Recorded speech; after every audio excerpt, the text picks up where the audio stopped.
இன்னைக்கு யாராவது என்னெல்லாம் ஆண்டவருக்கு பிடிக்கவே பிடிக்காதுன்னு யாராவது இருக்கிறீங்களா? அப்படிப்பட்ட ஒரு எண்ணத்தை கொண்டு வந்தது என்ன தெரியும்? உங்களுக்குள்ள இருக்கிற பாவம். ஆண்டவர் சொல்ல, நீ திரும்பி வந்து பாரு, நீ வா, வந்து பாரு, உன்னை கட்டி அணைக்கிறானா இல்லையா பாரு, உன்னை முத்தமிடுகிறானா இல்லையா பாரு, உனக்காக ஓடி வருகிறானா இல்லையா பாரு. நிறைய பொய் சொன்ன நாள் வந்து நேத்து.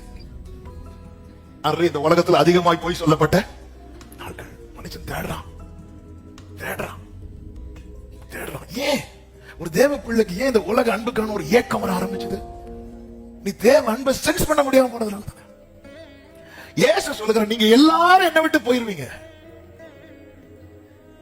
ஆனால் நான் தனித்திறேன், பிதா என்னோடு கூட இருக்கிறார்.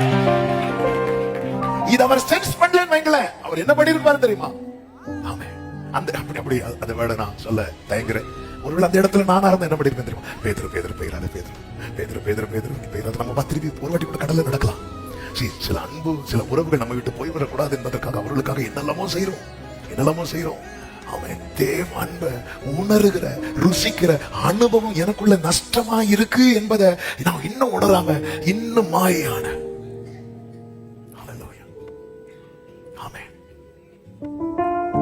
மாயையான மனித அன்பை உணராமல் பின்னே சென்றே.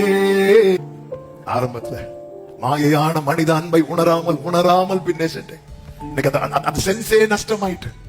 ஆண்டவர் கட்டுத்தரார். ரியல் லவ் கட்டுத்தந்தீர், அதை மறக்க செய்தீர், உம் அன்பின் ஆழத்தை காட்டி தந்தீர். பெருங்கூட்டம் எப்பவுமே தூரம் தான் நிற்கும். ரூத் கதிர் பொறுக்க வரும்போது கூட்டமா வந்தா, ஆனா பாதத்துல அமரும்போது தனியா தான் வந்தா.